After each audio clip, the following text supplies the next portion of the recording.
Hello, you guys. I decided to talk about the Gabby Petito case. You guys, this case has drawn me in. I don't know why, but it's drawn me in. My YouTube channel is not even about this, but I just had to get on here and talk about this case. So there's a young lady. Her name is Gabby Petito. She is from Long Island, New York. Her and her boyfriend, Brian Laundrie, who's 22 years old, they are both from Long Island, New York.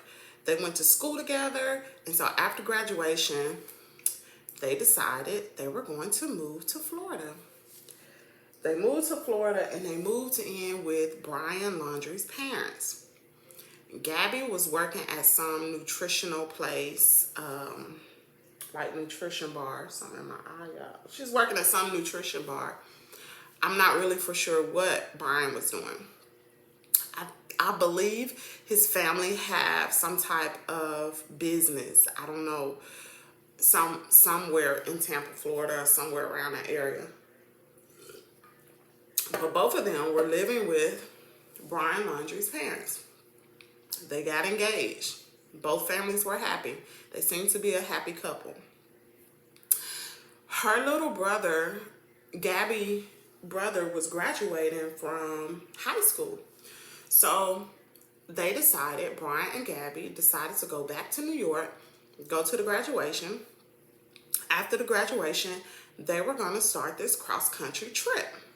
And they were going to document it, which was really Gabby's idea. She was going to document it.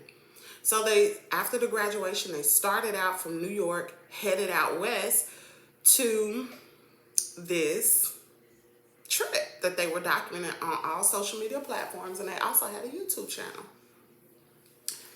So if you follow their YouTube, you'll be able to, I mean, not their YouTube, but their Instagram. Both of them have an Instagram channel. You can follow different places that they have been. On August the 13th, they had got pulled over. They were in Moab, Utah. They got pulled over by the police because Brian Laundrie, who was driving, was speeding. And also his vehicle, her vehicle, because vehicle was Gabby Petito's vehicle, but he was driving it.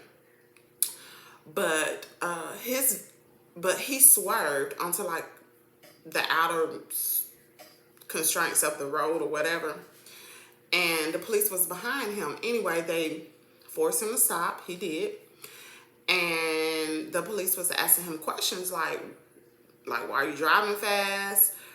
Why did you swerve? And so the police visibly knew something was wrong. So they asked Gabby to step outside the vehicle. She did. The police also asked Brian Laundrie to place his keys on top of the dashboard. He did. So there were other police officers there. They separated the two. One officer started to interview Gabby to figure out what had been going on.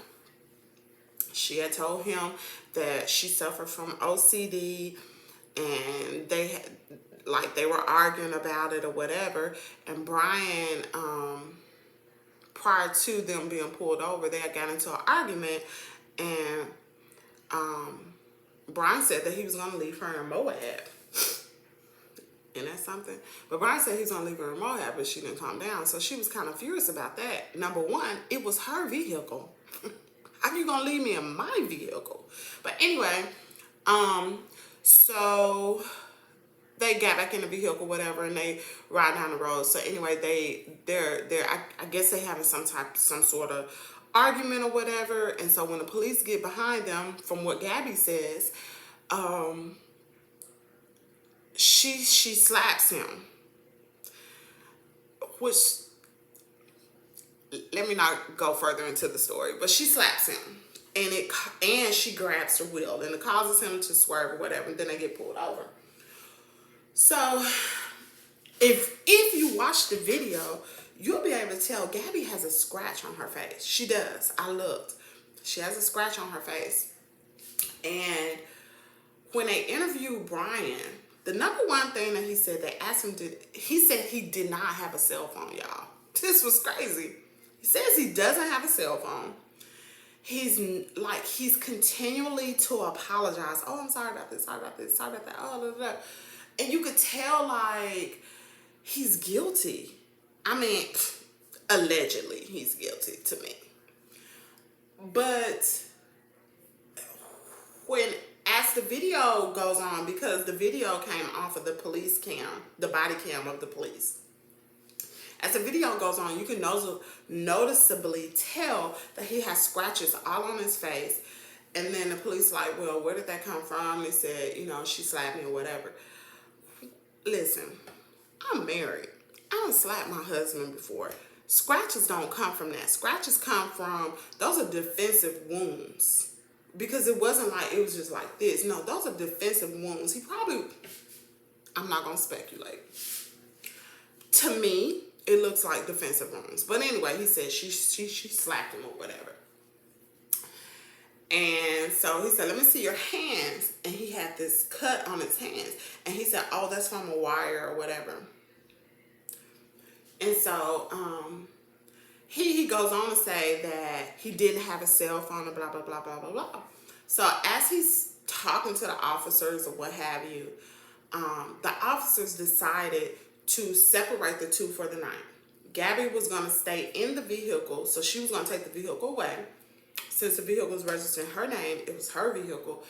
And they were going to put Brian up in a hotel. Now, mind you, Brian stated they didn't have enough money to pay for a hotel. He didn't have enough money to pay for the hotel. So they put him up in a hotel, y'all. These were some nice police. I'm talking about nice police officers. Police officers were so nice that they asked Gabby, did she want some water? And she said, yeah, they gave her 2 bottles of water.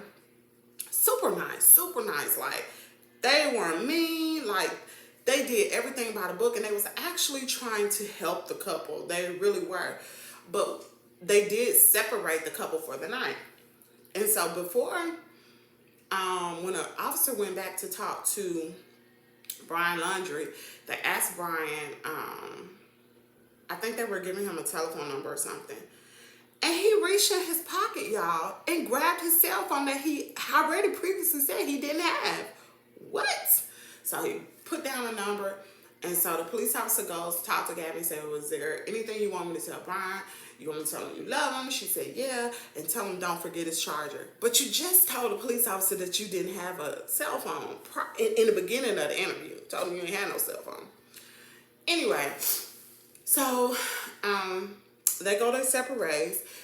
I guess after that day, because the police officer instructed them, do not contact each other that night. They need a period to cool off.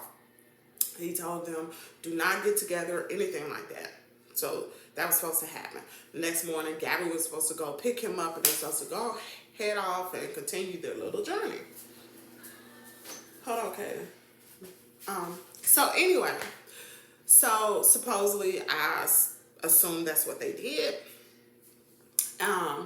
Gabby continued to how children always contact their parents. The last interaction that she had was she talked to her parents, I believe, on the 25th. Hold on, Katie. She talked to her parents on August the 25th. After then, they have not heard anything else from Gabby. Brian, he shows back up in Florida on September the 1st without Gabby. Gabby Petito is nowhere around. And I assume the parents have been calling, trying to contact them to no avail. On September the 11th, Gabby Petito's family contacted Brian Laundrie's family and text them, asked them where the kids, like she hadn't heard from them. Cold silent, nothing. They didn't respond. So on that day, the Petitos contacted the authorities and reported Gabby missing. So from September the 11th until September the 17th, no, on September the 11th, when they reported Gabby missing, naturally the police are going to want to talk to Brian Laundrie because he was the last person to see Gabby. When they contacted him, they directed him towards their attorney. Brian Laundrie had already sought counsel. He has never cooperated with the police. He's never answered any questions, anything. And that's his right. Being a United States citizen, you have the right to not talk to the police. That's your right. Even now, if something happens and the police want to talk to you, you can tell them, no, I'm invoking my Fifth Amendment. Boom, whatever. So, but naturally, you would think Brian would want to talk to police because that's his fiance. They were in love. They were supposed to get married. And he proclaimed his love all on social media, saying that he loved this woman. But you will not cooperate with police. On September the 17th, which was Friday, the Petito's attorney advised the Petito family,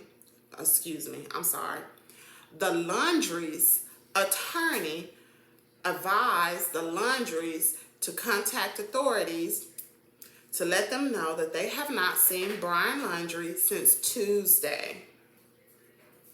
So they called the authorities, the Laundries called the authorities that came to the house. They reported Brian missing. The last time they had seen Brian was Tuesday. He had on a hiking bag, some type of a belt strap, and he left on foot because his car was in the driveway.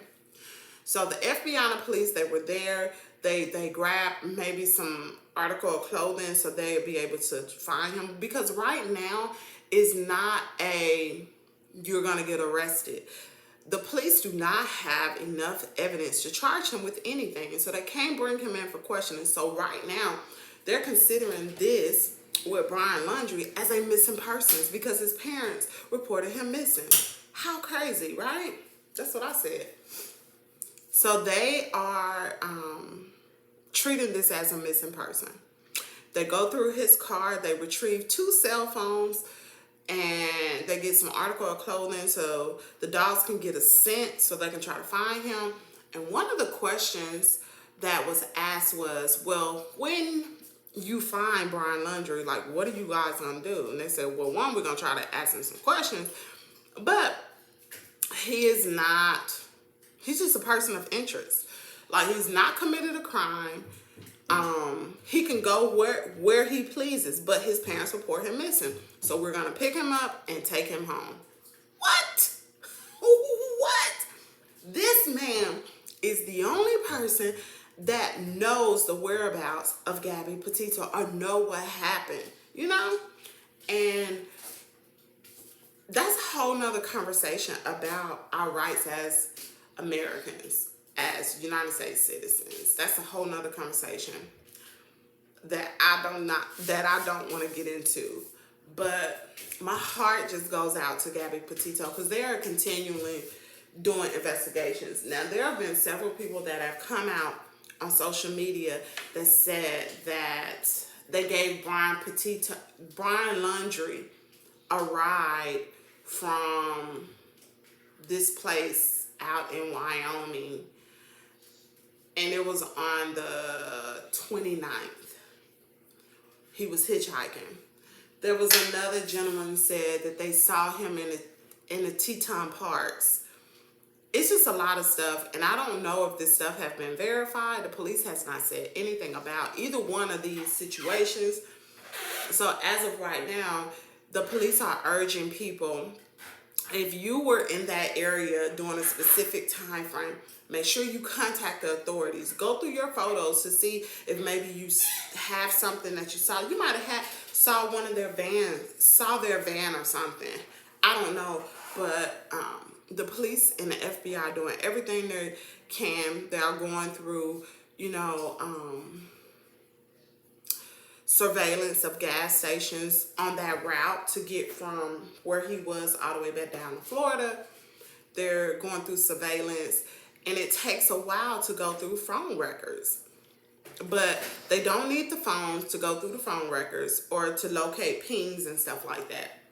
All they need is the telephone number. But of course, the phone companies are not going to get in a rush just because it's a missing person. So they're waiting on that. They also have the van, and the FBI have gone through it. Forensics have gone through that van. I know, with a fine tooth comb. And so I'm just really, my heart goes out to the Petito family and Gabby. I pray that everything's okay. But as of right now, it is not looking good, because in the Moab area around the 13th, 2 women came up murdered on a campground. The last thing those women said was, one of the women was talking to a friend or something and was telling them that if something happened to them, they were murdered, because it was a creepy guy in a campground. I don't know if that was Brian Laundrie. I don't know. I just know that something happened. Those 2 women were murdered, and it was around the same area that these 2 were. If Gabby, if he happened to leave Gabby, you know, who knows what happened. Then she could have succumbed to the elements. She didn't have her cell phone. There has been no pings or anything. So you guys just pray for her family, pray for her. Pray that Brian Laundrie is found, and that he will let the police know where Gabby is. I will be doing updates on this case. I don't know why it interests me, but it does. It breaks my heart, and I wish it was something I could do to try to help. But if you were in that area during that time frame, if you were at maybe the Teton Parks or anything like that, go back through your camera footage to see if maybe you saw that white Ford van or camper-like van, whatever. But yeah, that would be the end of that for the update today. I'm going to be doing updates on the Gabby Petito case, because this is very, very... it's touching to me. Maybe because I have a 21-year-old daughter. But no, Kaden. Yeah, I'm sorry. That's my son. But anyway, I'm going to talk to you guys later. Thank you for tuning in for this update on the Gabby Petito case.